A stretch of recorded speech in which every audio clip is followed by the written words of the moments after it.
The grant was really meaningful to apply for the boys because when I graduated dental school, I experienced a lot of living instability, and he actually gave me an advance of $1,000. And I don't know of anyone else who would have that kind of heart of gold and invest in someone that they don't know like that. Rockingham Dental Centre has been here for over 65 years now. From where it started to where we are now, it's come quite a long way. What's been a big part of the journey is that over the last 40 years, there are a couple of guys who kind of owned it and built the practice up to what it is now in the community.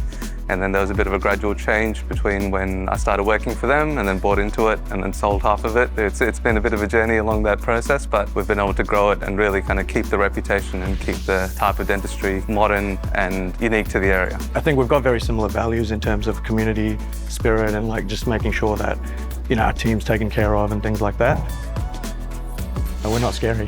Yeah, that's a good one. I was thinking the same thing. Part of what we built with this new space that we're in was to provide kind of the growth for the team, but also the place was built around the clinicians that we have, not necessarily on one individual dentist. We're fortunate with the size and scale of the team that we're able to have different pathways that you get within the team compared to a smaller clinic. We've always had the challenge of making sure that the team and the culture is nurtured. I think our motto is if we look after the team and make sure they're doing well, that same service to them will continue to the patients. Zena has been part of our practice since she graduated. It's been a nice kind of journey to see where she was and where she's at and kind of what she's able to see. I remember chatting to Hari in passing in the tea room because he's a very, very busy man. I was like, oh, have you heard of the Helping Hands grant? And he was like, oh yeah, I've been meaning to apply to it.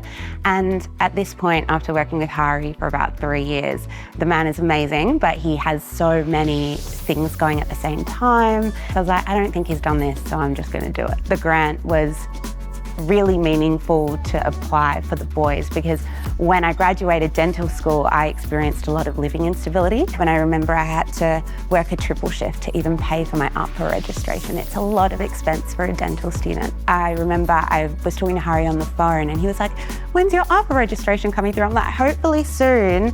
And he actually gave me an advance of $1,000. And I don't know of anyone else who would have that kind of heart of gold and invest in someone that they don't know like that. For me, that's why when it's come to this place, I've always told the boys, like, I know I'm just an associate, but this is where I see myself being because of the culture that they fostered. The Credible Helping Hand grant has really allowed us to get the exposure that we want, to reach out to other people in the industry to fit and kind of join us, and makes our journey that much easier because we work with people who want the same outcomes for their patients and to work with a team that has that synergy and modern type of dentistry that we want to offer.